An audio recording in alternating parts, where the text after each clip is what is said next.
சற்றுமுன் வெளியான தகவல். மகளிர் உரிமைத் தொகையில் இனி இவர்களுக்கும் ரூபாய் 1000 கிடைக்கும். அது யாருக்கு சொல்ல பார்க்க போறோம். நீங்க நம்ம சேனல் சப்ஸ்கிரைப் பண்ணாம இருந்தீங்கன்னா மறக்காம லைக் பண்ணிக்கோங்க, சப்ஸ்கிரைப் பண்ணிக்கோங்க. உங்க நண்பர்களுக்கு தெரியப்படுத்த ஷேர் பண்ணுங்க. மகளிர் உரிமைத் தொகை விண்ணப்பங்கள் மீண்டும் அளிக்கப்பட உள்ளது.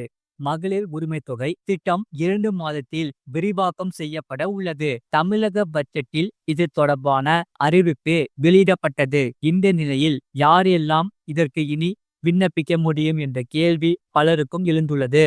இந்த நிலையில் கடந்த முறை விண்ணப்பம் நிராகரிக்கப்பட்டவர்கள் மீண்டும் விண்ணப்பிக்கலாம். சராசரியாக புதிதாக விண்ணப்பம் செய்பவர்கள் நேரடியாக இ-சேவை மையத்தில் விண்ணப்பிக்கலாம். ஆனால் போன முறை நிராகரிக்கப்பட்டு மீண்டும் விண்ணப்பம் செய்பவர்கள் வட்டாட்சியர் அலுவலகத்தில் சென்று விண்ணப்பிக்கலாம்.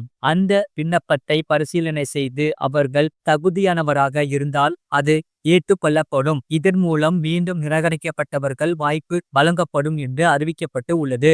முழு வீடியோ லிங்க் கீழே இருக்கு. அதை கிளிக் பண்ணி பாருங்க. மறக்காம லைக் பண்ணிக்கோங்க.